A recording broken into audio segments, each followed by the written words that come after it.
contains three very important songs. Well, I don't know how important they are. They're important to me. And that is, let me come into the picture here. Horror rock, which you know, the instrumental theme song from the television show, the hit television show Vampires. And then snuck in there is Pythagoras. Excuse me. At least the part of it that Mark wrote.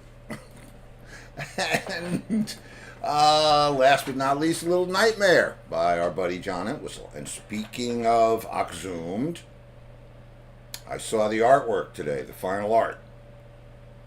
You're going to like it. It's going to make you remember things and feel things, and I think you're going to like it. Right. I do too. Yeah. I liked it a lot. It's a good concept, and I know Johnny would like it. Oh, I know. I mean, just imagine in your mind that the name of this record is Exhumed, right? Rarities Exhumed, Volume 1. And then imagine what that cover would look like. You could either like do it black with some like old English, but yeah, but that wouldn't be John's. No. Did you sent it to Chris? Did he comment yet? No, I haven't heard back from Chris, but you know, he's getting his new car tomorrow. Yeah, well, I don't know if we should be shouting that out to the world. Okay, well, no. But yeah, so anyway, Chris Chanel wants to know if Tony Centron isn't related to George. George, I would have to ask the same question. I'm thinking not, because I think if George had a drummer that had a brother or a cousin or a relation of some sort that was as good as this guy is, I think I would have heard of him. But you never know. And Centron could be. Because your brother's a cousin doesn't mean you get along. So what are you saying? That George hates this guy? No. This is, first of all, well, I mean, I'm saying if it was my brother, I wouldn't be putting him in my band. Would I be having him on the show? Nope. Hey there, Sheriff, come on the show. Nope. Let's talk about stuff. Nope. I got Have you three seen brothers I have not talked to in 18 years. So there's that. Well, there is that. There is that. But I'm not Italian, so. I am, and I have one of those. Hasn't been 18 years, but I'm working on it. Okay. We don't follow the rules. No, we don't. Yeah. I'll tell you something. Not thicker than water, people. I heard, this is. I have a friend out there. You know who you are, my friend. And we talk about lifestyles all the time, just casual conversations about, things like retirement and 401ks and shit like that. And, contracts, long-term employment, this and that and the other thing. Let me tell you what. It's as risky to be in any business as it is to be in the music business. The advantage that we have is we are prepared from like the first couple of weeks. We know money's going to be a problem. Logistics are going to be a problem. People are going to be a problem. Experts that have no idea what they're talking about. But we're hip to that, that's like Music 101. Yeah, people who try to be your friends and you don't know if it's because they really Klingons, like you. Yeah, you got Klingons, They just want to be around. But, what's that got to do with a 401k? I don't know. I saw somebody wrote somewhere in some string on social media that their 401k took a $78,000 hit. I'm proud to say that my 401k is as exactly as it's been for all these years, never changing, and... Because you never had one. But he did a 401k... I did a 401k industrial commercial. That's right. For 401ks. Mm-hmm. That's the first time I ever heard of them. We cool. I And don't I think still don't know what the hell they are. it's it's a way of not paying you your money and making you think that you'll get it later. Oh, And fuck that. Oh, excuse me. Excuse Screw me. that. Screw that. Yes, not me. But listen, some people like that, and all these stock market people. I'll tell you when I learned my lesson about stock, and it wasn't all that long ago.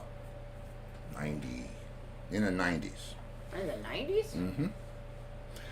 When we when we signed the record deal with this new fledgling label, Oh.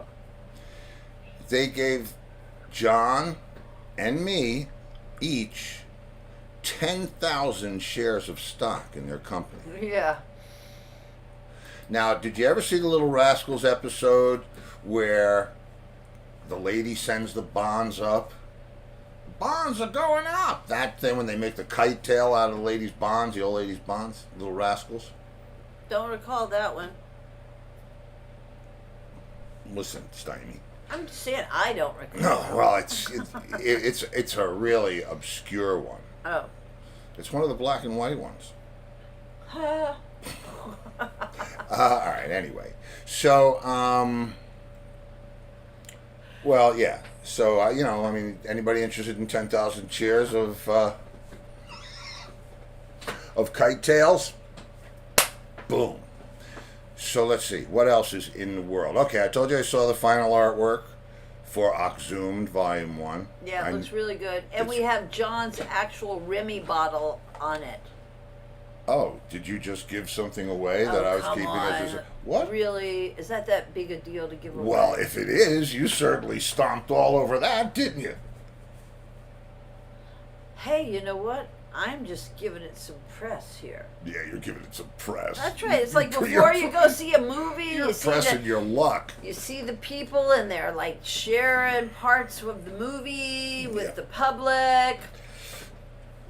Keeping a secret the whole time. Nobody's gonna go see the movie. It's not a secret the whole time. Yeah, so we have one of John's Remy bottles. We actually have one that's not opened.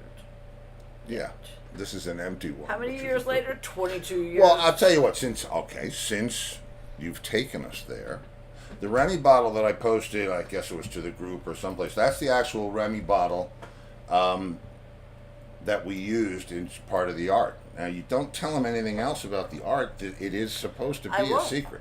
But the reason So that somewhere, can you not? Really? Just, can you just not? can you just really? stop? Taylor, hook it up for me. Our guest is going to be here in 1 Anyway, minute. there are things that are hidden, Yep. and that's all I can really say about that. But I will tell I didn't you. want to say that much, but can I say my co-captain, co-pilot, pilot. I've been making traditional French apple cakes with that Remy. That's the truth. Yeah. Because we had a bottle. I mean, now you got to realize too. I guess this bottle is at least 20 years old, At right? I least mean, we 22. John's been dead 2001. 22. No, 20. Oh, 20. Okay. Yeah, at least 20 years old. And it was open. No, I think we opened it when Larry came. Did we? Mm-hmm.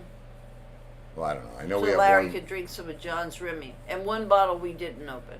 Oh, that's right. We were infusing. And we got that big giant one somewhere. I don't know. We were where that infusing the bass player in the new band with Remy. That's how it happened. But it tastes really good. So in over that the years, cake. I mean, if you use it, oh, now I'm saved by the bell. Tony Here Cintron. comes. Come in. Dave, Hey, man. how's it going? Good. How you doing? I'm good. Man, I like that space capsule you're in. Yeah, it's safe out here, bro, and I'm like, I feel comfortable, and it's good, all good. Very cool. It's a pleasure to meet you, man. And You probably assume I know you don't know me from Adam, but I'm one of those Bronx, raised in Westchester County, drummer that was thankful of my parents for moving me out of the hood in the Bronx as a Latino kid, and that's where I started listening in Mount Vernon. I heard about Rat Race Choir when I was, God, I must have been around 13, 14. Oh man, this I love this, and Tony, let me tell you what. First of all, we know each other now, and that's all that matters. And Yeah, absolutely.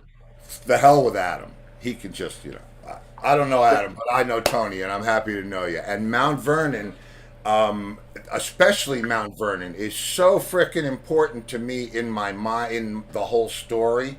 My favorite pizza in the world is on Lincoln Avenue. Your favorite what? Pizza.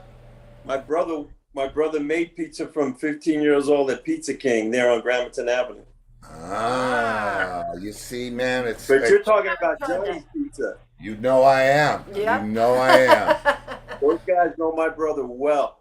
I'll tell you what, I was so sad to hear, the losses that they've had in the past couple of years. I'm sure you heard about it too. But we used to live at the top of Westchester County, and we would drive all the way down with the dog in the back seat down the Bronx River Parkway. And when we would get to a certain exit, we'd call in 2 pies, and we would roll up. Just not park, just roll up right in front of the door. They would come out with them. It was like, it was the greatest thing. Like, drive-in perfect. Yeah. They were fantastic people. Whenever I'm there, I try to. Where did you live in Westchester? In White Plains. Okay. Yeah, that's where I get on. First in I forget what the church was, but I interrupted your story. I just wanted you to know that first of all, to me, I've heard you play, so I knew you before you got here. If you know it. Where I've heard you play on the record, man, with Will and Will Lee, yeah. Steve shared me some of this, man, and especially on that one was it Living in America, right? Yeah, James Brown cover. You have no, you want to talk about the revering and going on. I saw James Brown and White Plains when the RKO Theater was at the end of Mamaroneck Avenue. I couldn't have been more than 12 or 13 years old, and man. So, brother, you put it down. It was that's all I can do. I'm not a technician. Well, listen, I've heard you play. I've seen you on videos with John at the Whistle, and that I just moved back here to Danbury, Connecticut from Sarasota, but I was living in Tampa. So wow. you played at a place that I played every other week at the Hideaway Cafe with your trio. Man, played there with Xander too. We played there with Robin Xander. He's the one who turned us on to it. Yeah, I used to play there 3 years ago. I was still playing there every other Wednesday. I'm sorry I didn't know that. That would have been. That's okay. So it's a small world. Man. So, well, first of all, you heard, I'm thinking, what was the school? We played a school in Mount Vernon. Oh, I don't know. There was so many. My very first gig was at Lincoln School, but I don't know, Mount Vernon High School with Rat Race Choir? No? Yeah, maybe. Or I can't remember where they were, Mount St. Michael's or Mount St. Michael's, borderline Mount Vernon in the Bronx. Okay. But I don't want to interrupt you because we're just talking, right? Believe me, man, this is the same conversation that you and me would have at Johnny's. Okay. So no, it's an open door. If I can answer, please fire away. I'm curious about Rat. You don't want to talk about Rat Race Choir? No, I'm fine with it, man. Because I thought maybe there was some bad blood there when I said before Rat Race Choir. You said I don't. Anyway, so I went to Mount Vernon High School, and there was this great drummer that was the drum leader, the drum section leader. For the high school marching band, which I was in, and I got kicked out because I was a clown. I lasted a year in the marching band. So it was Richard Fazio. Do you know that name? Yes, I do know that name. And for some reason, I remember him saying that I actually, he was talking about. I think you were playing a Rat Race Choir in the '70s, right? Yeah. Oh yeah. Oh, he was talking. He was talking about you to me about Rat Race Choir, but I was this ignorant, Latino kid from the Bronx and I grew up Christian, so like, don't listen to rock music because if you play those records backwards, there's going to be that kind of shit, right? Yeah. But I knew about, and all I heard was good things about the drummer Rat Race Choir, and here I am, finally meeting who the guy that we're talking about. It's Well, amazing. that's I mean, so, and then of course, I checked out some of your stuff with Steve Entwistle, and I know who Steve Entwistle is, of course, and what, but I never followed, kind of like in that genre enough of that style. I mean, I've played with different, more bluesy kind of rock players, but man, I want to say something about your playing. So I knew jack shit about what you do because because of where I've come, my journey as a drummer musician, and I was listening to the sound that you get out of the snare drum, and not only do you have great technique, but there are drummers who have great technique, but there's no soul or feel in what they're doing, and everything you do, I've noticed you've been doing it from like soulfulish, like it's got swing, so. Well, thank you. I thank you. It's always humbling to have another pro value your work. I mean, it'll happen. It happens, and for me, the snare drum. That was where the whole sound started from. I mean, that was that's for me. That was where I felt the voice was coming from. But it's rare that drummers that with your style that you've perfected have that snare cranked up like how like Stuart Copeland. It's kind of like I come from the R&B funk world, so I'm really good friends with Steve Jordan. Oh, Steve. Bravo. Remember me to Steve, please. I know him and Charlie Drayton pretty well from Charlie and Bernie and his wife. They're all really good friends of mine. So please say hello for me from China Club. Yeah, you must know. I don't know Carmine Rojas. I just know those. I know Charlie and Steve and Will because I grew up in that scene in 7th Avenue South back as a 19 years old. Yeah, I got to play with the Brecker Brothers on Dizzy Gillespie's album, and but getting back to you, I'm talking about you here. All right, come on, bring it. So what I'm hearing you drumming, from even back.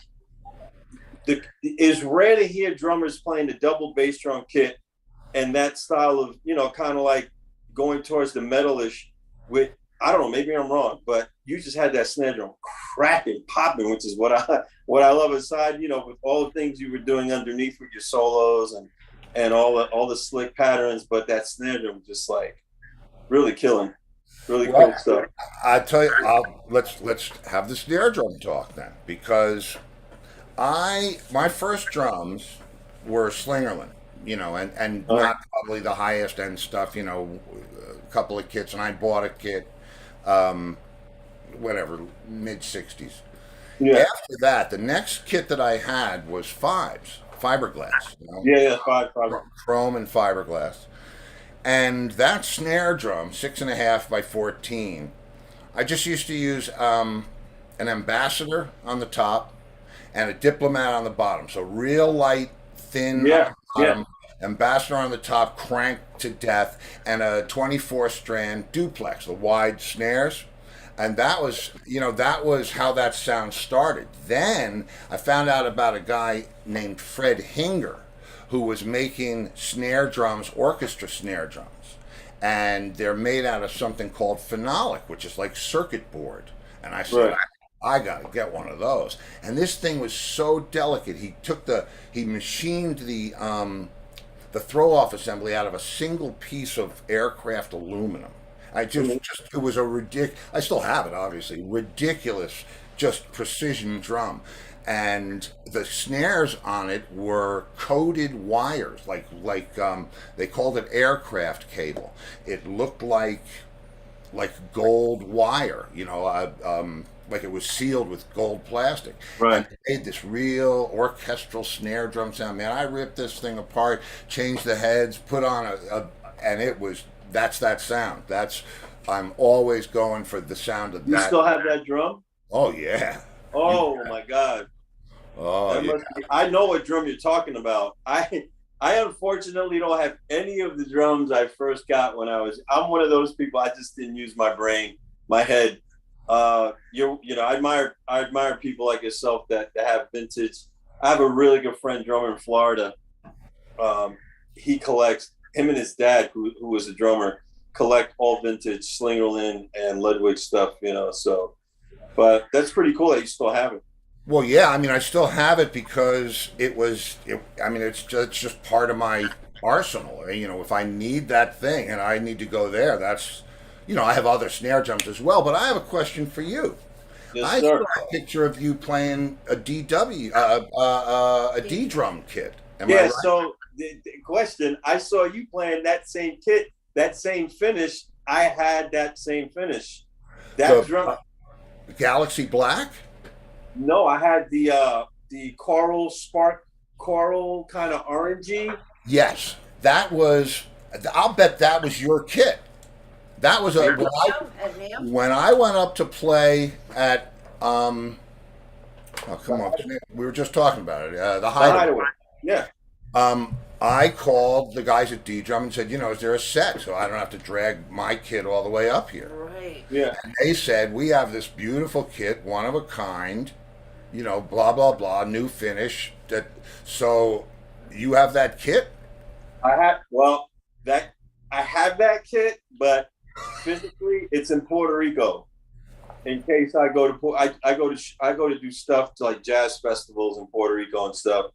And my cousin's son has the kit. He's a drummer, and so he has the kit there. So whenever I go over there, like I was just there unfortunately I was there to bury my grandmother, but I was gonna do something while I was there, but it just didn't work out. But my kit is there. I have that kit in Puerto Rico.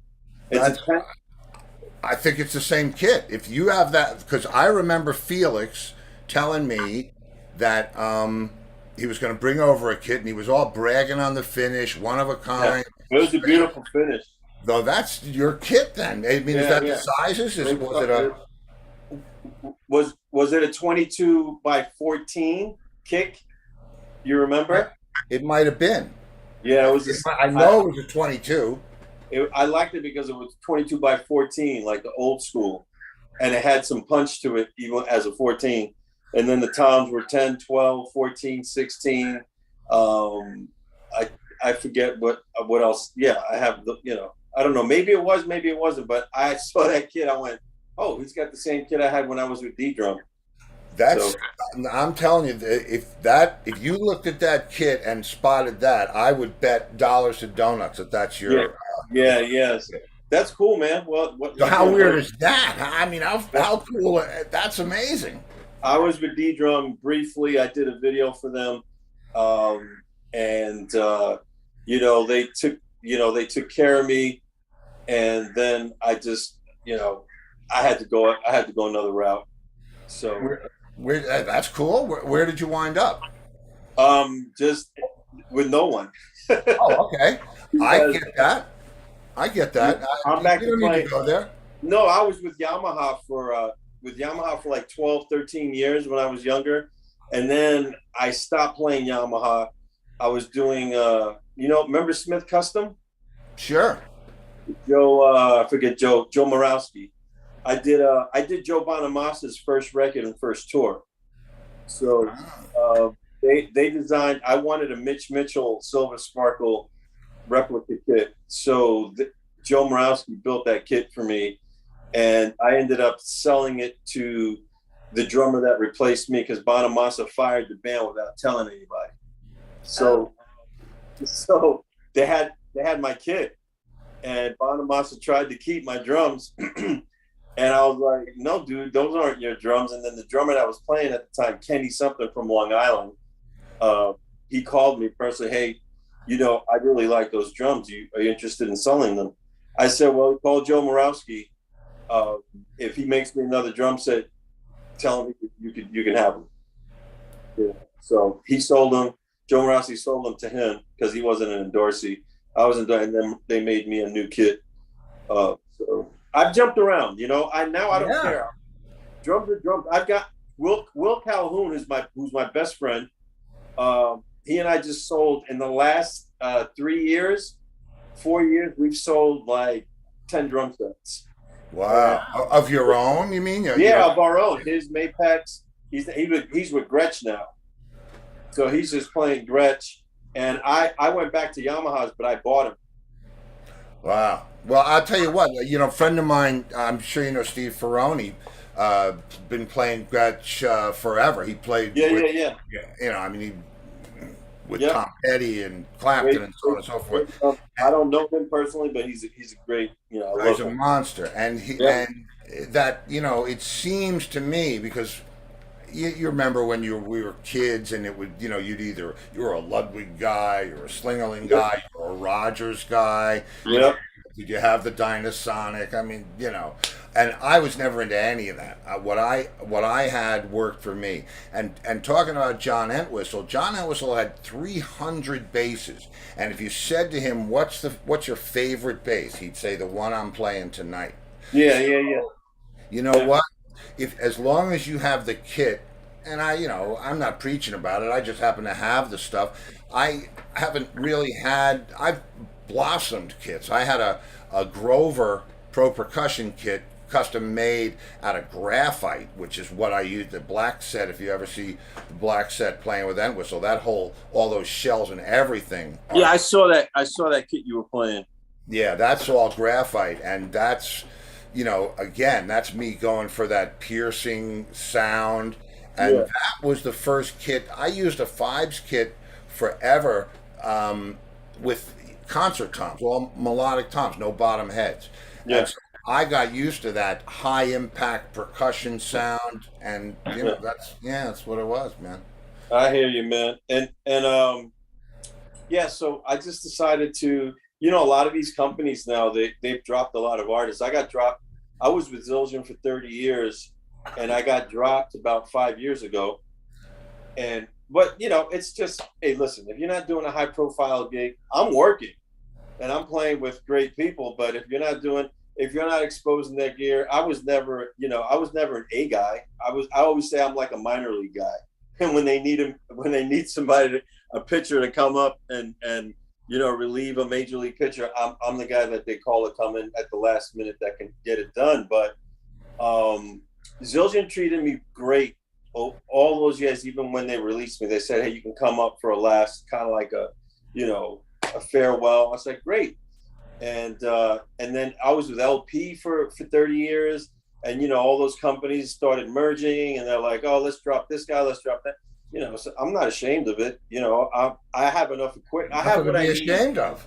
I have what I need. I have my gear. So I went back to Yamaha. I promised myself I would never play Yamaha again because, when I was touring with Spyro Gyra in '91, and I was with Yamaha at the time, and may he rest in peace, the guy that was the A&R guy, Steve. I forgot Steve's last name. He was married to Kathy from Regal Tip. Regal. And he got, yeah, from the drumstick, Regal Tip.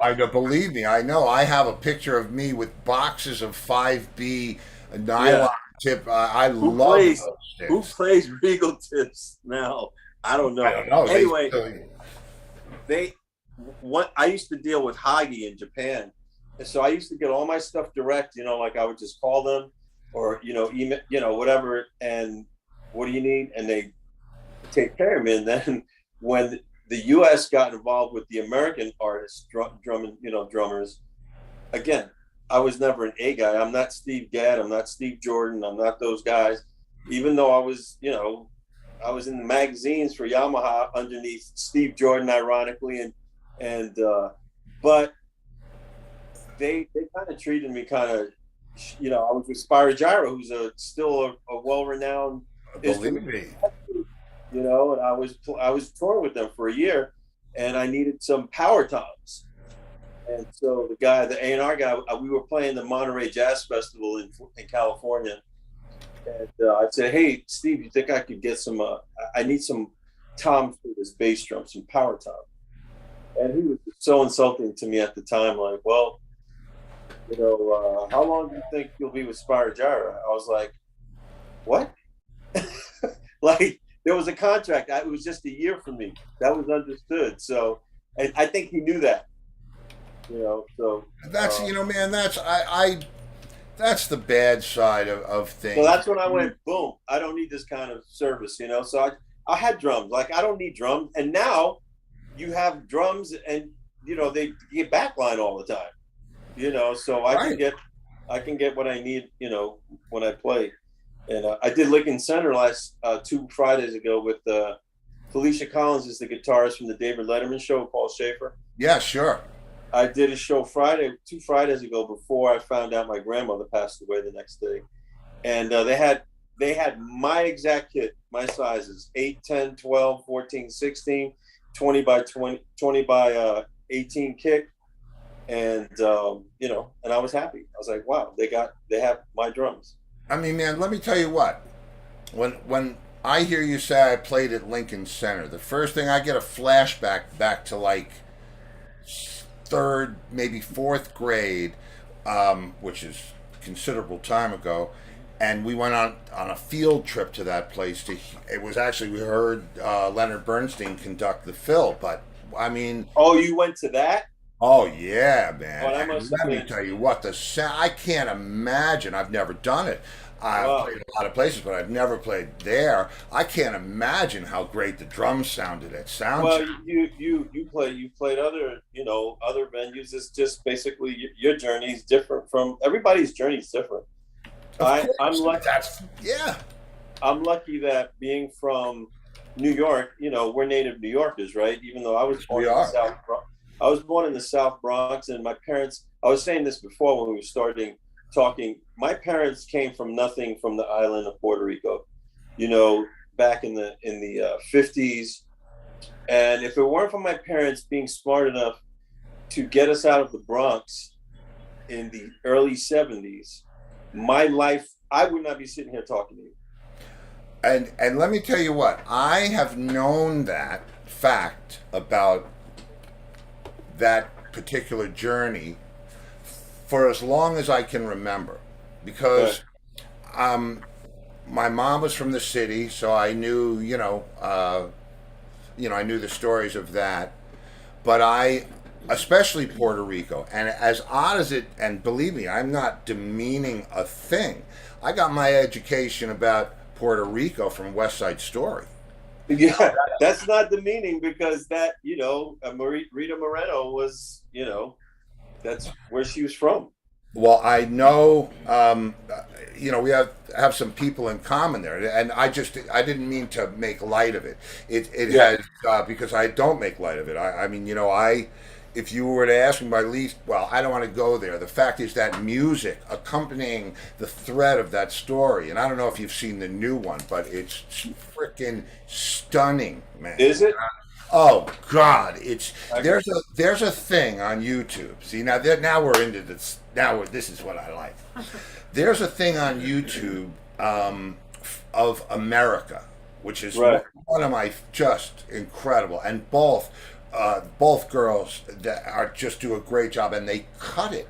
They spliced it together. The old version with Bernardo, the new version. It's just mind-boggling. I got to check that out. Oh, you gotta check it out. And the thing that I always knew was that Bernardo dressed a lot cooler than frickin' Tony. And Yep, he was cooler. it's just where I gravitated, man. It was, That the that's guy funny. was like so slick. And Yeah. that made as heavy an impression on my musical journey as anything in the world. I love anything Latin. Latin percussion. I'm such a big Gloria Estefan fan. I mean, I go to any time I hear salsa or just it's because that's the way I play. Only I do it in a rock format. Yeah, yeah, yeah. Well, that's what I'm saying. You got that. You have that popping on the snare drum. That's already like a timbal pitch. You know, that was the first thing I noticed. I was like, holy shit, man, this guy's like got that fucking sound that I love on the snare drum. It's not that deep. You know, we know about the deep, you know, 8 Yeah, the rock snare 14 drum by with the 8, the wallet. rock Yeah. with the, you know, it sounds like a cannon. But I prefer you know, I prefer that machine gun sound more than a cannon. Well, if you know, listen, if you're a guy that's being hired or otherwise employed to lay down the pocket, that's probably not the snare drum to use. You know what I mean? Because it's bang, bang, Yeah, yeah, bang. You know, but I mean, I play the thing. I play all over it, and I developed that whole snare drum thing because I love the way it sounds, and I love the way the sticks feel when you know, because it's so tight, but yet it projects. Because if you know, I wallop that sucker. It's not like you know, I'm not playing jazz with it. So it's a hybrid right, of my very favorite, you know, Latin fills and licks and yeah, all the rhythms and because don't forget when I was coming up in the 60s, you couldn't tell who was playing what. I didn't know what a percussionist was. I thought the yeah, drummer was doing it all. And I tried to figure out ways to do it when we were playing that type of song. And right, it just found its way into my. Well, but thank you, man. You know, from yeah. listens, you know, that's cool. That's awesome. I was saying before that if it wasn't for my parents moving to Mount Vernon, um, I started getting exposed to. I really started getting exposed to music. Um, you know, and if you see in my resume, the very first few lines it talks about, you know, culturally, you know, based rhythms. I got introduced when I lived in Mount Vernon to Tower of Power, um, Weather Report, Earth, Wind and Fire, and Herbie Hancock, and you know, and all those genres just like it was something that I would not have been exposed to. It would have been a different journey. So fast forward, I just fell in love with R&B music, and I was studying percussion in Spanish Harlem. I was studying timbales with the great Nicky Marrero, who was from a group called the Fania All Stars. So yeah, if you get a chance, the Fania All Stars were like the Philharmonic of salsa, and so I studied with this guy when I was 13, but I just love playing drum set. You know, I love listening to Roy Orbison, Pretty Woman, the drums. I love listening to Down on the Corner by that wasn't Grand Funk Railroad. That was Down on the Creedence Corner. Clearwater. Creedence. Yeah. Is that Creedence Clearwater? Yeah, I think so. And you know, so anyway, I gravitated more to the pop kind of, you know, pop thing. I loved it, and so when we moved to Mount Vernon, I started playing more like R&B stuff, and I met Ralph McDonald, who was with he recorded all those records with Steve Gadd and Richard T. They were part of that rhythm section that did the Paul Simon stuff, blah blah blah, and he was producing, and he was living in Mount Vernon, right? So I was riding my bicycle one day. I was like in high school. I was 16 years old. I knew who he was. And I used to ride by his house hoping I would see him. And one day I saw him. I was 18. I was a senior in high school, and it was a summer afternoon.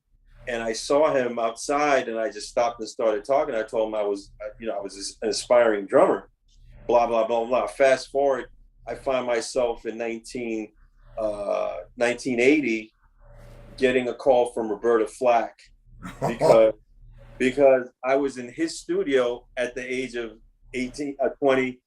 Somebody recommended me to do some demos. So my best friend and I, guitarist Philip Hamilton, We still play together this day. He was from Mount Vernon. We went and recorded these tracks. You know, we're 19, 20 years old. We didn't get paid. We just said, yeah, I'll come and play. And it was Ralph McDonald's studio. So the point I'm trying to make is that journey for me, like being in that place, kind of kept me in the direction that I was, that I was liking, musically. I was just really digging the R&B pop music, and I ended up playing with Roberta Flack at Carnegie Hall that same year because of my connection with Ralph, and being from New York, I was just the same with yourself. You probably played the Westbury Music Theater.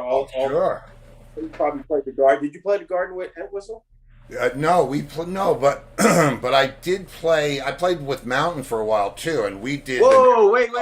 So I Oh. played with Leslie. I played with Leslie West on the Joe Bonamassa record, Oh, okay. and We got history. he overdubbed on the track, and I was touring with Bonamassa, and we were on the road, and we played the Mercury Lounge in New York City, and then the next day, this is back in 2000. The next day, we were at the Roseland Ballroom because while we were on the road with Dr. John and Average White Band and the band from Ian Anderson's band. Oh, Jethro Tull, Tull. Jethro Tull. Woody, the bass player from the Allman Brothers, had died. Right. I remember that. We had the same booking agent from Chicago, and we ended up covering the gigs for Government Mule that they couldn't do. So they did this big memorial at Roseland, and so I'm getting to Leslie West, and I'm backstage with like the fucking Black Crowes and one of my favorite bands, and I'm walking by it, and J-Mo always used to ask me to sit in with the Allman Brothers, which I used to do. And so we're standing there, and J-Mo's like totally fucked up from smoking weed. And he goes, "Hey, I want you to meet somebody." And then it was Leslie West. And he goes, and I go, he goes, "Who's this young kid?" And I'm like, and I wasn't, I'm 62 now, so I look younger. So this was 20 years ago. So he thought I was just some, and he goes, and J-Mo goes, "Tell me who you played with." I said, I'm touring with Joe Bonamassa. And then I said, "And you're playing on that record?" He goes, "What do you play?" I said, "I'm a drummer. I'm the drummer on that record." He just gave me a big hug. So that was my meeting Leslie West. Well, that's a good meeting. Yeah, that was an excellent meeting Yeah. because, I mean, I first of all, I love Leslie to this day. I mean, rest in Yeah. peace. We stayed friends over the years. I mean, I started playing with Leslie in the '80s, and I went. I mean, that story's way too long to tell, but we were just talking about it the other night. We were in England we were touring. Randy Coven was playing bass, and we were doing a tour of England. And I called up John Entwistle, and I said, "Listen, I'm in town with Leslie. Can we come by?" And he said, "Sure, come on by." And we go over to Entwistle's house, right? And Entwistle is showing Leslie around. I was going to tell the story the other night. And John's got every eccentric thing you could buy with way too Yeah, much that's right. on it. Yeah. And it's like a museum a comedy museum of horrors and rock and That roll. was in it. That was in his mansion, right? Exactly. Yeah. Yes, where the kids were all right with the gold records and the whole thing. Yeah. Anyway, so he walks Leslie through the whole house. We go all the way up the third floor, which is where the guitar collection is. Right? He's got. Mhm. I mean, he's got plank basses and just ridiculous shit. So we go through the whole thing, and I said, "Look, we're gonna head off to the gig," and he said, "We'll follow you." We were playing the Shepherd's Bush Empire. And so I said, all right, and I had to travel with the band, right? So I get in there, and I get in the car, and he goes, "Steve, did you see that?" I said, I lived there pretty much, Leslie. And he goes, "And he's just a fucking bass player." Just the bass player. Well, yeah. So, yeah, man. Gus. funny. Take a commercial That's break funny. and ask the questions. My producer and wife, who I don't know which one I really listen to, that's Lori, Hi. Tony. Hi, She's Lori. telling me that I need to do a commercial too, but let me make sure, because first of all, we have to do this. I mean, when I get with another drummer, it's just, It's you cool. know, Whatever you got to do, man. I'm here. oh yeah, no, I'll play, no, I'll play the commercial. That's like 40 seconds. And then did Angus send you the questions? He did, but I said to Angus, I said, I'll just roll with it, because when I saw the first question about your favorite restaurant, I was like, shit, man, I've been all over the world, but let's bring it down, let's minimize it to favorite restaurants here in New York. I mean, it's mostly, my spot right now is in Pelham. It's Pelham Pizzeria Restaurant, where I know these guys. They cook good there. Well, let's not do that yet, though. I just wanted to make sure that he gave it. Oh. Yeah, we're gonna do a commercial first. That's my way, that's my James Lipton actor studio kind of, my professional. Because it's really not an interview, man. It's just we're you just guys, we're just chatting, man. I love it. It's not like a formal interview. I did a formal interview 3 weeks ago with the band that but not my band, but the band I've been a part of since 1981. We just did a new record. And produced by Grammy producer Louis Vega. This is that R&B house music pop thing where I've done a lot of work, but I jump around. I'm like a chameleon. Man, first of all, it's your band. I don't give a shit what anybody says. If your heart is in it, it's your band. You may not, whatever that means to the periphery. I feel you. Okay. Yeah. Now let me ask you this: do you know Booker King? I know who he is, the bass player, right? Yeah, because he's all right. So the reason that I asked you about the questions is I want to make sure that we have you indoctrinated into this club properly, because you're not. You don't get out now. See, this is it. Good. The answers to the questions are tattooed on the back of your neck, which if I hope we have room, and what we do on Friday nights is we have Free for All Friday. And last Friday, which is it's the same key to get into the room as ever, and last Friday we had a guy who's gigging in Costa Rica, another guy, do you remember the Good Rats? Yeah, I remember, yeah. Okay, Lenny Kotke, the bass player, he lives in Antigua now. He was on. Booker is on 90% of the time. It's just there'll be so many people there that you know. So you have an open door invitation. Oh, I'm looking forward to that. Oh man! And Jeff Seitz, who is Stuart Copeland's Jeff roadie, Seitz. He's on every Friday. He works. He worked with the Police for the past 41 years and still works with Stuart. Yeah. Wow. That's great. So talk about snare drums, man. We got snare drums to talk about on Fridays. Yeah. That's cool, man. So do you got to do the commercial now? Yeah, let me just and I'll meet you back here in a second. Cool. Okay. All right, here it comes.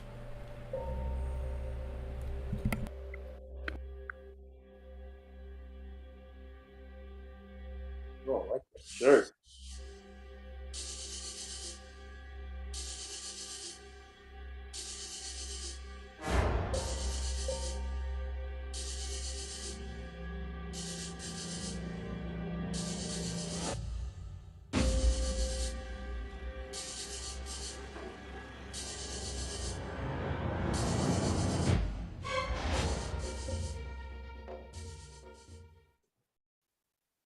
Simple as that. Yeah.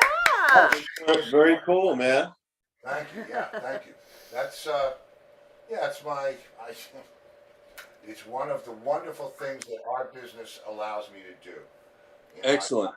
I've been an artist, a visual artist, not in the traditional sense, but I've created art as long as I've created music. That's great, man. I enjoy. So we, and one thing led to another, and I wound up doing a shirt line, and we can get into it. But I was just saying, wait a minute. I was just like, man, that's a nice looking shirt. You're designing the shirt? You designed the shirt? Yeah. In fact, you know who has one? Will has one. Will Lee has one. Mark Rivera has all 10 of them. Wait a minute. How can I purchase one and wear it for the Hollywood All Stars show. Steve Gaspar has wear one. The same one as Steve. Yeah, he has Martin. Oh, I can't wear the same one Steve wears. No, listen. No, you can't wear the same one. You know what? I'm going to get all the contact details from Angus. I'm going to hit you. Yep. And Yeah. we'll carry it. No, Yep. You're good to go. I'm a shirt guy. You are I'm a Wow. I'm a total shirt. I was saying that while the commercial was going. I said, "Damn, that's a nice shirt." I heard you say it. Yeah. Oh, you heard me? Yeah. I'm talking to myself. I'm thinking you couldn't hear me. I just put this out. You know what? Nah, I'm not gonna. We'll get. Whatever you need, man. Steve, I'm hearing you further away now. I'm not hearing you like I was hearing you before. Because my producer's microphone is on and mine was not. Right. Simple. All right. Anyway. Oh wait. Now, one of our viewers wants to know if you're Centron. You know, I'm not. I've gotten that for the last 45 years. Okay. Everybody thinks I'm related to the Centron rock guys. I wish I were. You know, because there's very few Centrons that are known musicians, you know. And so when they said that, I was like, man, I said to my brother's a musician. I said, David, I think we might have some relatives in New Jersey. Where are they from, Jersey? No, Long Island, George. I mean, he's a great friend, huge Rat Race fan, a monster guitar player. Really? Yeah. I've never met him. I know him because, you know, I know who he is. I know who they are, the band Centron, you know. Yeah. But unfortunately, we're not related, which would have been cool. Well, you know, listen, it's because then maybe I would have been playing more rock and roll when I was younger. Because I so regret not studying Bonham instead of studying some of the other drummers like that I studied that really didn't have a whole lot to do with, you know, my journey now. But you know, So, who played drums with Centron? Was it a brother also? Who was? I don't remember who played drums with them. Did you ever play with George? I've played with him over the years. Yeah, I've had him on the show. George, I mean, he's an old friend from back in the day. He used to come.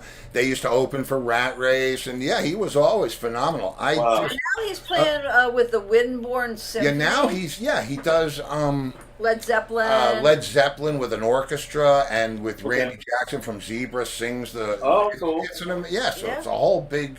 You know, he's taken that rock thing and just run with it. He's you know, he's doing okay, George. How long have you been in Florida? 18 years next month. Where are you in Florida? On the West Coast in Fort Myers.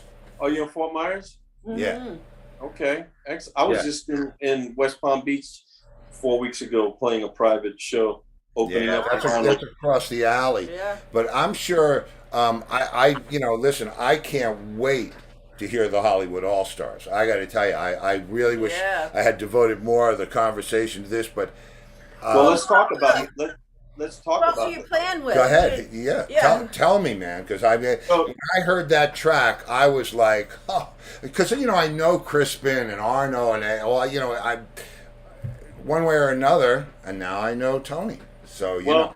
It's so this is my first time working with them, and I'm just kind of like, so I've been back 3 years, and I ended up staying here, and I was in Dubai 3 years ago. Wow.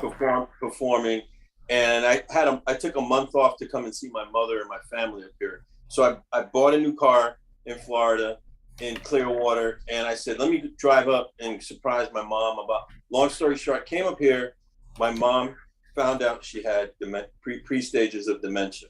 So I stayed here, and I was like, I have to leave everything in Florida and just move back here, which I never planned on doing. I wanted to stay in Florida, and it was like starting over again, coming back here. Even though I know people, and I made a name for myself, and you know, over the years, once you're gone, you know, out of sight, out of mind, right? Yeah. I have to start reconnecting. So let's go to Steve Gaspar. I knew about Steve, but I know Andy Abel really well. Great guitarist. Yeah, I know Andy. I knew about Scott Spree, you know, playing with was it Edgar Winter or Jonathan Winter? Edgar, I think. And you know, Crispin, the sax part. Yeah, and I knew about all these musicians, but I never really did much. So thanks to Lee Finkelstein, drummer, Lee has been helping me a lot with, like, when he can't do anything, first person he recommends is me. And so I went to see the Hollywood All Stars last year. First time I'm seeing the band. Great band. I know Tommy Bowes, the singer. They used to sing with Tower Power, blah, blah, blah. And I was just hanging out. And Steve and I met for the first time. We knew about each other. And so that connection through Lee, and, you know, and then when they were doing the album, he wanted to record Living in America, and Lee couldn't do it. So they were like, call Tony, call Tony. So I'm kind of in, you know, and I'm doing the show now because Lee couldn't do the show. So it's a great opportunity for me to play with these guys. And Steve has a really, really, I respect how he works. You know, he's the kind of musician and leader that I like to work with, because the first thing I said to him was, do you have charts for all these songs? He goes, no, you got to learn this shit. You got to memorize it. And I know a lot of this stuff already, but I was like, okay, I'm good with that. You know, I'm not coming in just because I'm doing one show, but you never know what can happen in the future, right? So, but it's, you know, it's Lee's gig, and I'm glad that at least I've been considered in case he can't do it, that I'm a backup. And so it's a great opportunity, and I've never played the Palace Theater in Waterbury, so I'm looking forward to that. Oh man, that's good. Will Lee, I know Will since like 1980, and I played with him back in the 80s on several occasions. Nothing high end, but I did a recording for George Benson with him. Me and, you know, Oh. so we know each other. And now it's been a while. And when I saw Will 3 years ago, I ran into him and Charlie Drayton in Manhattan. Sure. And I was in town doing a recording, and then I was going to Romania to do a jazz festival. And Will was like, where are you living? I'm like, I'm living in Florida. He goes, what the hell are you doing in Florida? I said, well, I'm not doing the kind of gigs that you're doing up here, so I had to leave. You know, I had to go to where the work was, and I that's exactly why I moved to Florida. I was working like crazy in Florida. So Yeah, man. I mean, well, you know what? Here's how I look at that whole thing. You know, you go where the work takes you, but the reason the work takes you there is because you can do it. Nobody yeah, wants to. Nobody wants to wait a minute. As far as the Hollywood All Stars and Lee, which that's a gracious, understanding guy who's sharing his chair with you. I don't yeah, look at it like one guy is a sub and one guy is the lead. You know, yeah, the guy is the lead is the guy who's playing tonight. I really yeah, think the whole landscape of the musical experience has changed over, you know, especially over the past couple of years because man, you have to. It's not backup anymore. It's an alternate. You know what I yeah, mean? yeah, Roger Maris isn't hitting every day. Yeah, it's yeah. just you know, Right. it's just the way it is, man. But And the fact that you work and your resume reads like you know the wall at the Hall of Fame, that says more than anything because it's. There's a movie. God, can I remember the name of this movie? what's Jacqueline. the story? Jacqueline Bisset and Bergen. Candice Bergen, and Mm-hmm. it's called Rich and Famous. Okay, and I this is the way I look at every one of us. And the thing is, Jacqueline Bisset is a writer, and she's an incredible writer, like studied, schooled, the whole nine yards. Candice Bergen is a housewife who writes a children's book, and all of a sudden blasts into this publishing empire. So it's about the conflict between the pro and the lucky break, you know, person. And at the Right. end of the movie, you know, they go through all the tragedy and the whole thing. And at the end of the movie, Jacqueline Bisset says to her, "But you're rich." She's complaining. They're complaining back and forth, arguing. She says, "But you're rich and famous," and Candice Bergen says to her, "But you're just famous. That's so much harder." Yeah, yeah, yeah, yep. Yeah. I get it. Yeah.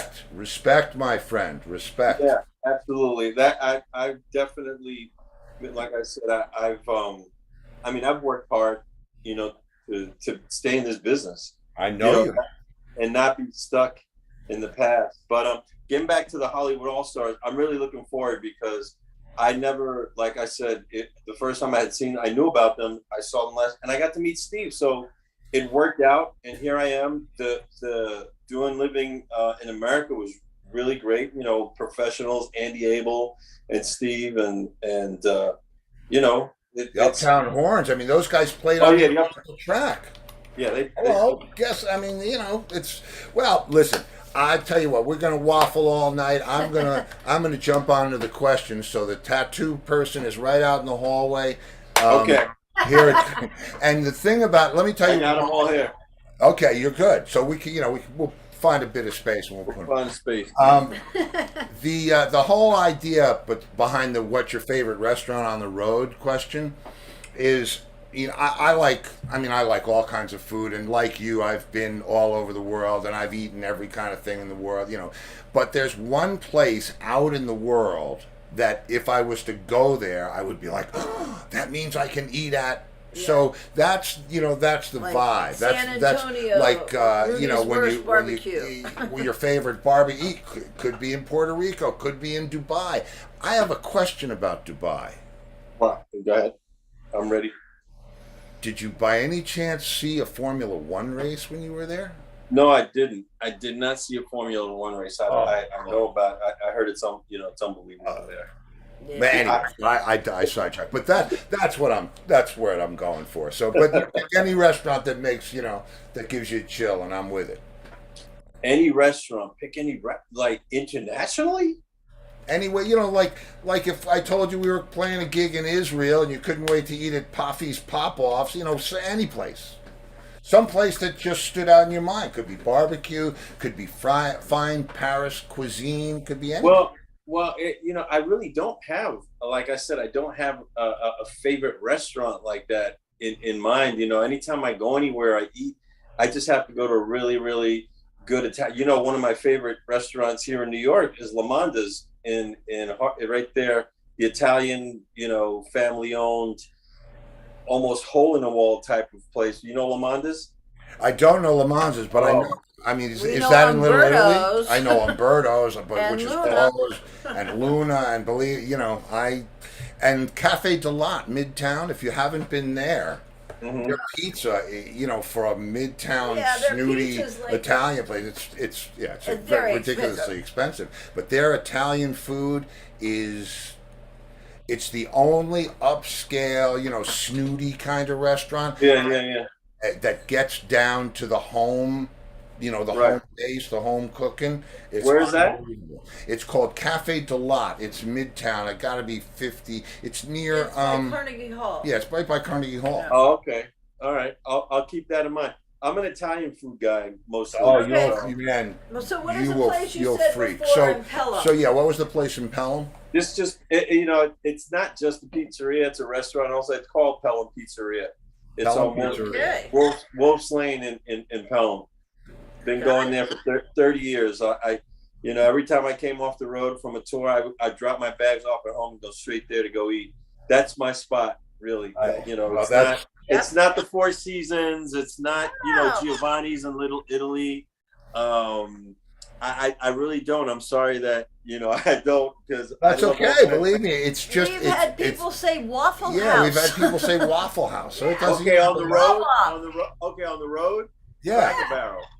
Oh, that's what I'm looking Yes. for. That's what I'm Yes. looking for. Cracker That Barrel. was John Entwistle's favorite. That was Entwistle. Let me tell you this. Cracker Barrel. Cracker Yeah. Barrel. You know the big round table that's always in the Yeah. same place. I can't tell you. We did like the Cracker Barrel tour. Once Entwistle found out how much all the junk that you could buy in the store, the talking parrots and the frickin' fish and the glowing whatever the hell it is, and then he fell in love with the meatloaf. That Yep, was that it. was it. The minute anybody on the bus said, "I'm hungry," Cracker Barrel.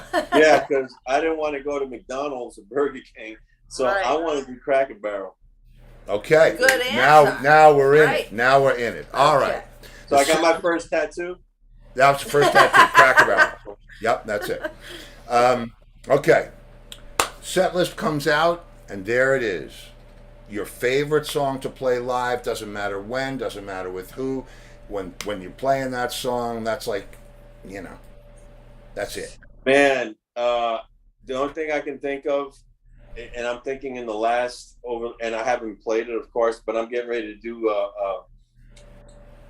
Getting put a project together to play, and I'm gonna have Corey Glover singing in the band. But Oh, I loved playing Cradle Rock, which was a Rory Gallagher original that Joe Bonamassa we did redid wow. with Tom Dowd. What, did you know it from Rory or did you pick it up from Joe? No, I picked it up from Joe. So I had never heard the Rory Gallagher version, and I really didn't want to hear it because what we did was nothing. It wasn't too far from it, but it was totally different. It was very, it Yeah, was heavier backbeat and just more driving for a trio. You know, power. You know about power trios. I very well know We about had to that. sound like five guys, and I was able to get to that point. You know, Joe Bonamassa's gig was my first like kind of rock blues. Oh People wow. didn't think I could play that music because I was doing all this R&B stuff and records, you know. And I got the opportunity from one of the Allman Brothers, who I grew up with, Mark Quinones, um, was my best. You know, we grew up together, and he had recommended me to Tom Dowd to do Bonamassa's record.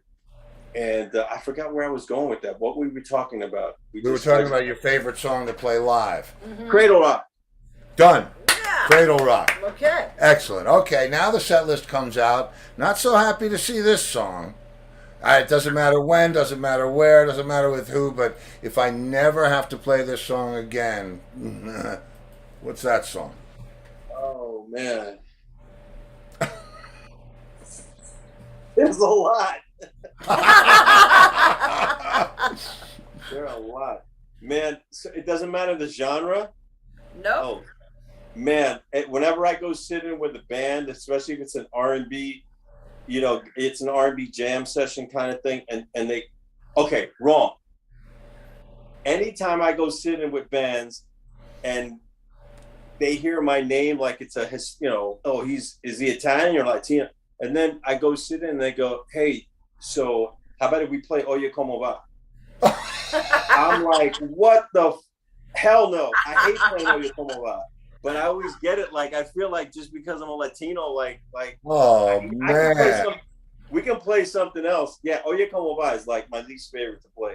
Even now, Done. I play with Borboleto, is a Santana tribute band, Mm-hmm. but I play percussion. I do the whole percussion Oh. setup thing like Santana because it's a Santana tribute. But we're playing at the Levitt Pavilion, by the way, in July. But you're in Florida. I hate That's all right. playing You'll with them. get down here, and we still want to let the fans Hey, yeah, know we where have they can see viewers you up play. there. Yeah, we got Yeah. people up there Yeah, all over. We want to send yeah. them. I even hate playing it with them. I just hate playing that song with Oh, anybody. that's What's the funny, name of man. that band? So. Borboleta,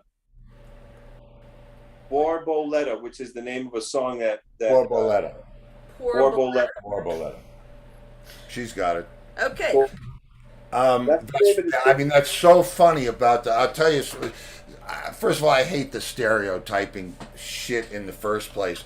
But I don't know if you know. Do you know Wild Cherry? You remember the band Wild Cherry? Yeah, I remember Wild Cherry. Of course, I Okay, saw. I had Brian Bassett, the guitar player, on the show, Okay, and I didn't know anything about Wild Cherry. I remember the song, right? I mean, huge didn't. song, and it was great. Those guys, I was talking to him about it. I said, how did that song happen? He said, well, we were playing someplace and we weren't playing the right. They were in a fusion band. He said, and Right. somebody came up and said, you better play some funky music, white boy. And Oh that's how my. they wrote the song. Because there's no black people in that band. It's all white guys. Thank God for that insult. Yeah. It's just, man, just, yeah, I'll really, take it. right? I'll take it. You know what? The thing I'll tell you, the other thing I'm always talking about our business. I believe, and I'm sure that there are exceptions to every rule, but I grew up being colorblind because of the people that I played with and the people that I worked with, and And, to me, especially to have any kind of Latin roots. For Yeah. me, that's like blood right, man. I mean, I'm not just it's all it's a It mess. still happens, man. I'll go to a jam session and it'll be like, so what do you want to play? I'm like, anything. I go, how about Oye, como va? I'm like, no. Oye, como va, man. I'm not a Latin drummer. I'm a drummer. I can play rock. I can play blues. Let's play a Stevie Ray Vaughan tune and play a shuffle. There you go. That's listen. I'll Now, tell you but what. Steve loves to play Gloria Estefan. Yeah, I mean, if somebody asked me to play conga or anything like mean, that, we I'd go be like, crazy. yes, You like that? Oh, he oh loves that. shit! I saw her at the Garden. I'm telling you, I'm just I, laughing. I, oh, I love that shit. Emilio and the sound Yeah, yeah. machine, just oh god, Oh, yeah. you would have loved seeing me play with when I played the Garden twice with Ricky Martin. You know, because Oh, we had her percussionist in the band. Danny Lopez was oh, Gloria Estefan. he's Well, amazing. he was my roommate on half the time on the road with Ricky Martin, and we played some Latin shit, man. But let me tell you, you have more questions. Go with your questions. Yeah. Okay. Yeah. All right. All right. You are a drummer, percussionist, no question about it. You beat things with a stick, and I think that's one of the most noble things you can do in this world. But if you couldn't be a drummer and you could shred, I mean, absolutely rip at any other instrument in the world, glockenspiel, whatever, what would it be? Hold on. Uh oh.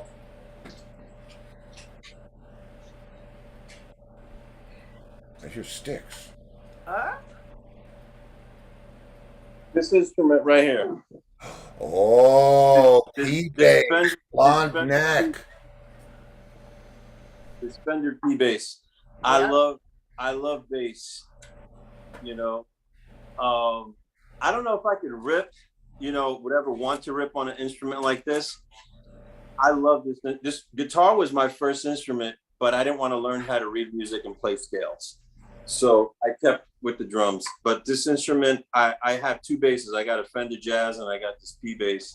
Those And are I the just ones sit to home have. and I learn songs. I listen a lot to Boz Scaggs and those kind of grooves. Neil Steubenhouse, the Chuck Rainey stuff. Yeah. It helps me with my drumming. Obviously, we know that when we play No question. the bass.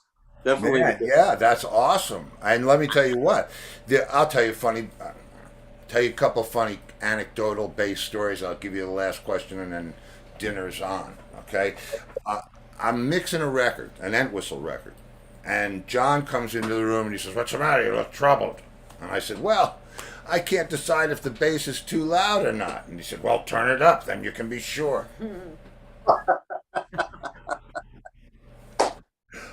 That So sounds you know what? It's anyway. I'll leave it at that. So he was so perfect that way. I mean, it was just he was he was remarkable. I was blessed to even know him, man. yeah, man. You're lucky, man. You got to play with a legend, man. So Yeah. that's the great thing about what we do. We're not necessarily those kinds of legends, but my son. I was in a Barnes and Noble store with my son right after. This was like in 2006 or seven, around there. And my son saw me play with Joe Bonamassa when he was like 8, 9 years old, and he remembers. And we were in the store. I was looking for something, and he comes looking for me. He goes, "Hey, Dad, guess what? Maybe you're not a legend, but you've played with legends." And he opens up the book for all the legendary blues guitarists. And you know that Joe Bonamassa's in there. I don't know if you knew that. Yeah. You know? Yeah. So he was in there, and I was like, and my son just kind of like, Well, let me tell you what. Let me tell you about legend and that whole thing. John endlessly used to say to me, "You're never really famous until you're dead." Well, you're famous now, and the other thing about that is, I only care. All right, I'm going to tell you a story that I don't often tell, but I'm sitting at the Rainbow early one night. The Rainbow on yeah. Sunset, and the two round tables that face each other. It's early. Nobody's hardly even there yet. I think we went there to get food or something, maybe a burger. And John and I are sitting at one of the tables, and Chris Squire comes over. So I've got John Entwistle on one side of me and Chris Squire on the other side of me. And I know you know about the competition between those guys with the Rick Uh huh. Rubin thing. Yeah. And Entwistle leans over to Squire and he says, "This is my drummer, Steve Longo. He's the best drummer in the world." And it was like, What? what? And there's And nobody there to no hear one it. heard that? Can you? Oh, come on, man. I mean, come on. That's funny. It was That's like, I'm telling you, it was the funniest. It was, you know, that's a badge of honor, man. yeah, of See, course. I mean, you know, it's not the fame, it's the flame. And the fact that those people could pick anybody and they picked us. yeah, exactly.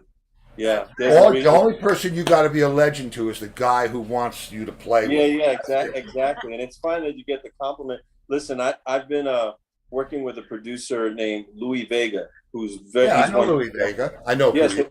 he just produced our band. We have two That's a, singles out, and our new single is in Europe right now. It's like, and it's all over XM. It's on XM Studio 54, XM Radio, playing it. And I played live. You know, I re-recorded one of our hit records. We did a remix, but I started working with Louis Vega 20 years ago, 25 years ago, and when he first, I got recommended for a gig that he was doing. He was producing Mark Anthony before Mark Anthony oh, blew up in the sure. Charleston thing.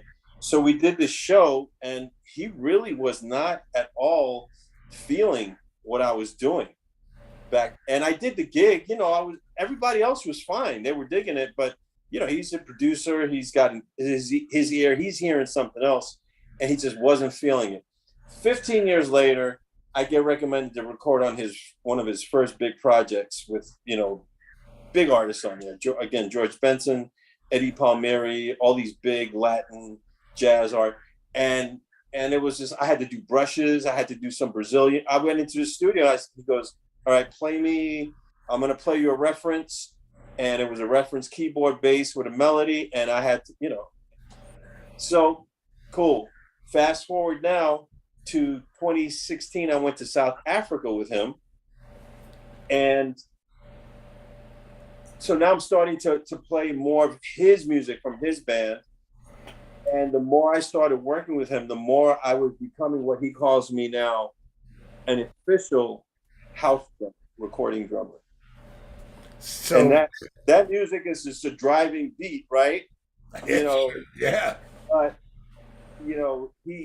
I'm honored that he said to me, "You're officially one of my guys." Like, because I was working hard to please him. Like, okay, what is this guy not feeling about what I'm doing? I want to know. And I had a conversation with him during SIR when we were going to go to South Africa. I said to the bass player, he's going to call somebody else like halfway through these rehearsals. He's not feeling me again.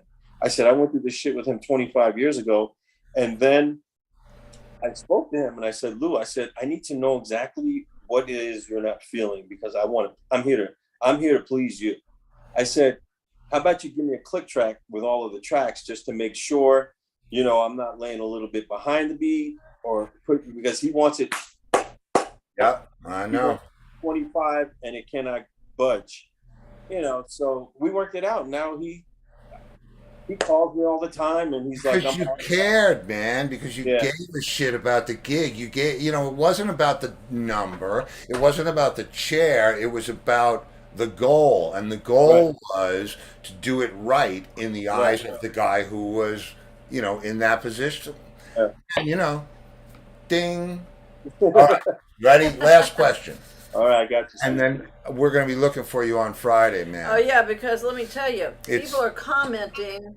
I like this guy, Centron. I like this guy too. Yes, he's a great guest. Centron definitely go on Free for All Friday. So there you go. People are liking you. And by the way, if you're gonna pull Corey along, who I've played with, and you should know, he was one of Booker plays with him. I know, one of three singers that we considered as a lead vocalist for the John Entwistle band. Oh wow. Oh yeah, man. I mean, I played with him at Bar Bat on 57th Street. The guy, and Booker is, Booker plays in that band. Booker King.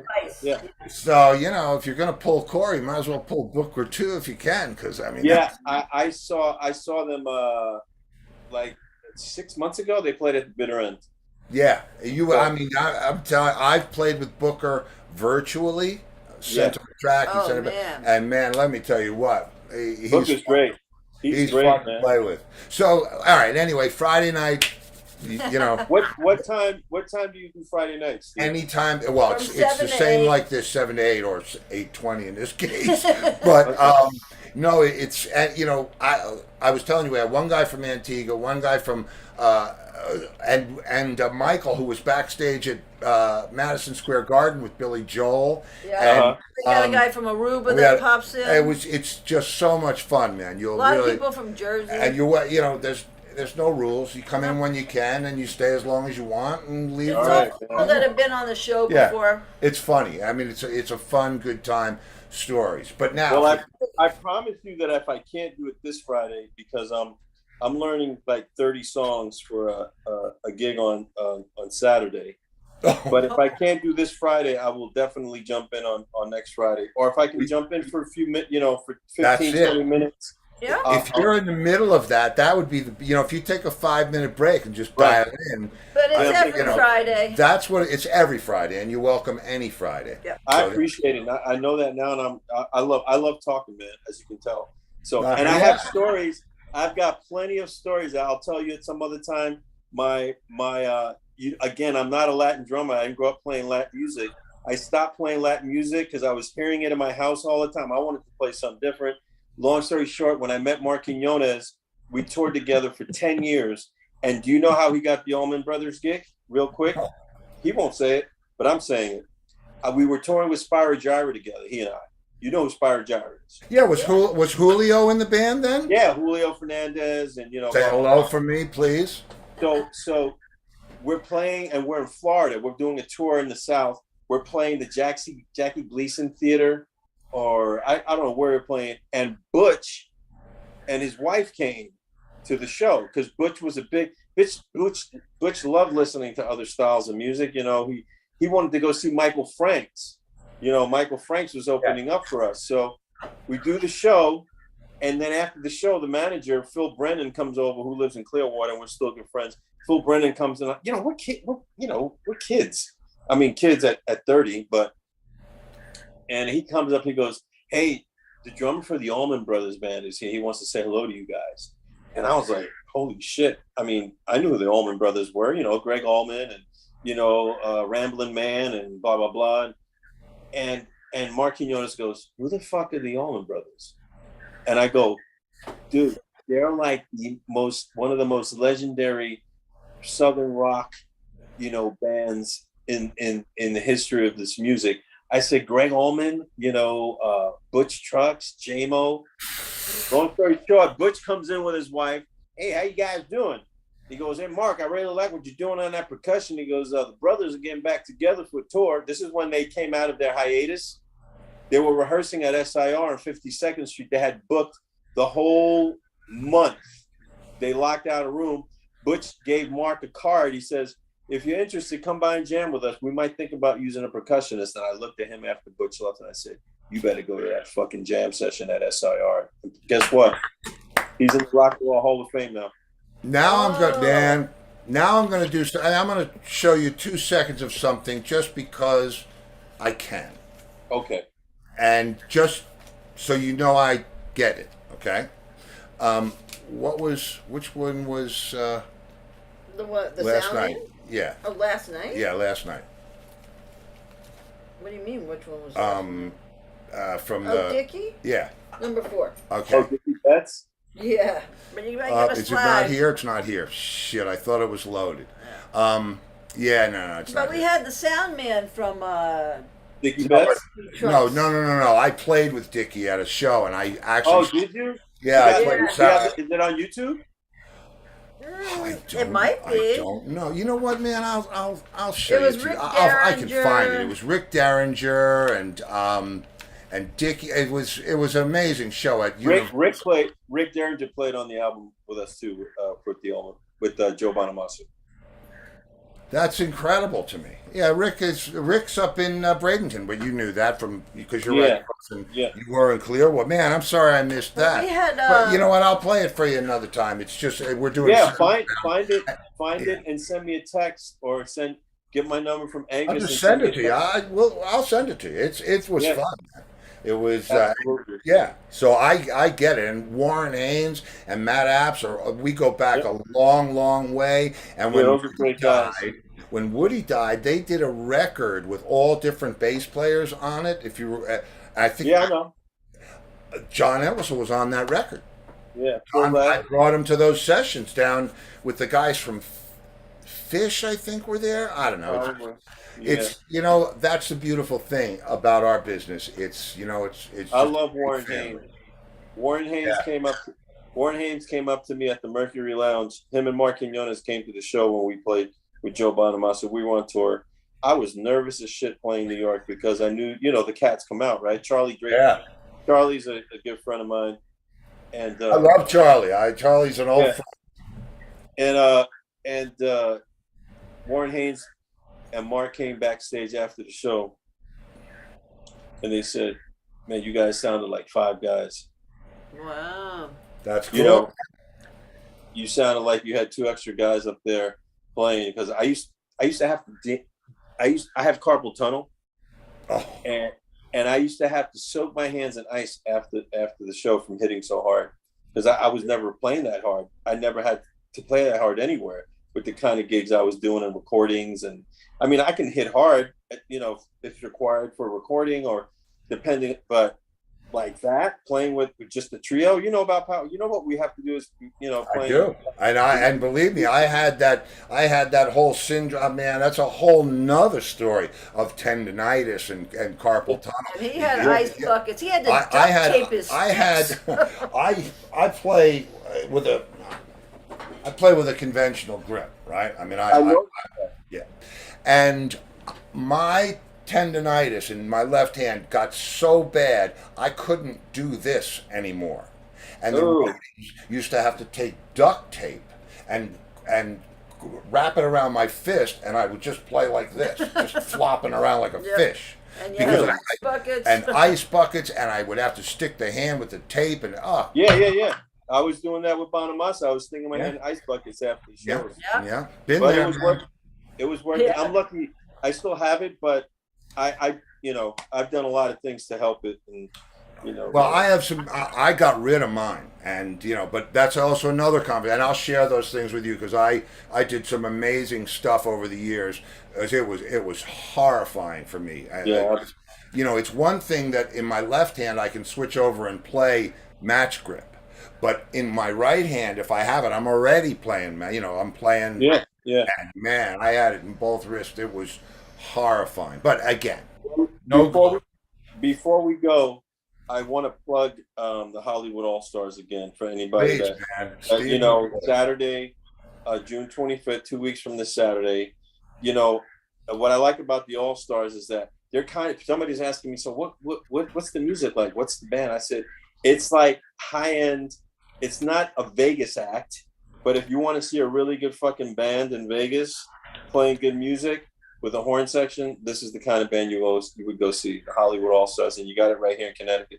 So Saturday at the Waterbury Palace Theater, under the direction of Sir Stephen Gasper. Man, Gaspar. let me tell you what, he'll tell you how much I like the band. Yeah, he already Yeah. mentioned. So I I'm think you glad guys. that I'm on. Thanks to you, and I'm glad I'm on that. I'm on at least it's one track, but I'm on the album. Hey man, So I'm. It's the track for me. That track just kicked my ass, man. I mean, appreciate it, man. Really. but appreciate again, it. So and believe me, your family. You've always been family, but now, Yeah, I'm glad we met. So Yeah, me so too. cool. And we'll do. We'll mix it up. We'll We'll be in touch. You keep in touch, and We will. But let me ask you the last question, because this is. Oh, the I one. didn't get the last question. Oh no, this is the one, man. This is What's the last question? The last question is, if you could play one gig with anybody or any combination of guys, living or dead, who would it be? It would be the Black Rose. Oh, okay.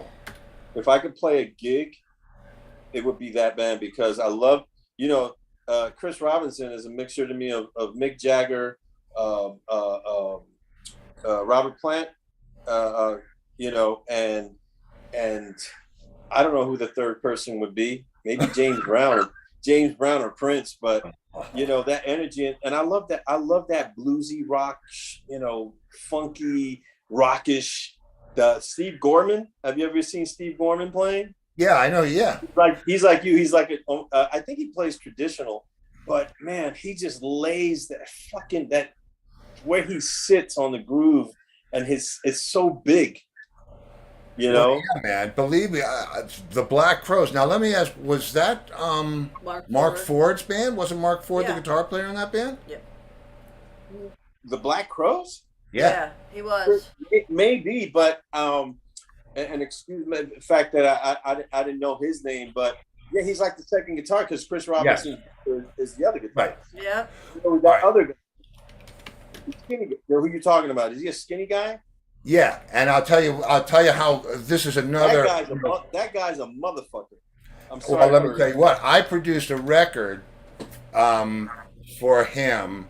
The company was releasing songs from the material world, a tribute to George Harrison, right? And everybody, Big Head Todd Rundgren, Entwistle, Leslie, all kinds of people were on this record. And they said, "Do you know Mark Ford?" And I said, "Well, I know who he is." And they said, "Well, he's going to do I Me Mine, right? All through the day." And the version that he did with Barry Oakley Jr. Oh man, his band, and that is on YouTube. There's a video of that somebody made. I Me Mine. It's called I Me Mine. Mark Ford band. Mark Ford and the.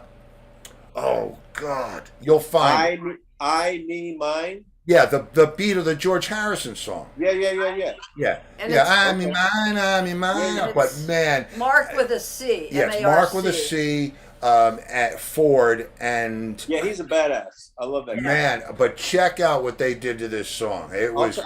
I'll check it out most definitely. So man, Black Crows, man, that's a good one. That's a good one. Black Crows. Well, man, this was. You can tell by the clock that I enjoyed it.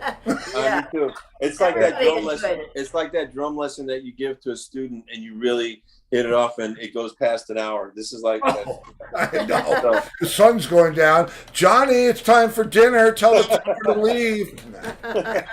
I hear you. It's a pleasure meeting you. It's a pleasure meeting your wife, even though she's somewhere back there. Tony. No, she's not one for the spotlight, but she's yeah.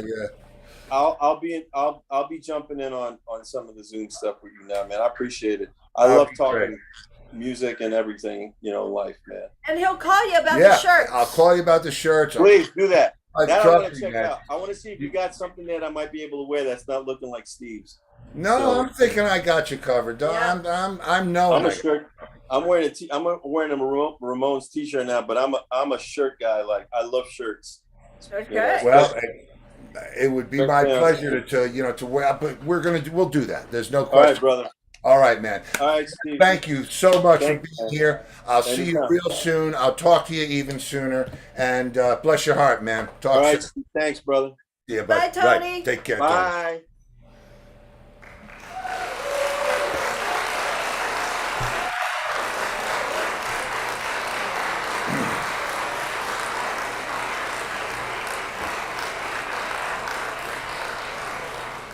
Well, that's how it's going to go if there's a drummer in the house, man.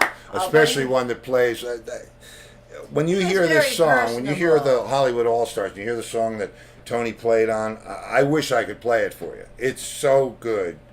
But But he was very personable. Yeah, he's great. And not all drummers are like that. All the good ones are. No, it's true. And when you get two drummers that like to tell stories and have stories to tell, and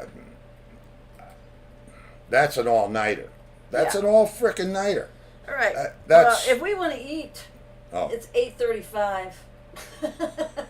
Well, my thanks to Steve Gaspar and the Hollywood All Stars. Yes. Man, when you guys get a chance to hear that record, you need to hear it. These are real people playing real instruments real well. So I can't say anything more than that. It's past my bedtime, and if I don't see you in the future, I'll see you in the pasture. Good night, everybody. Take care, kids.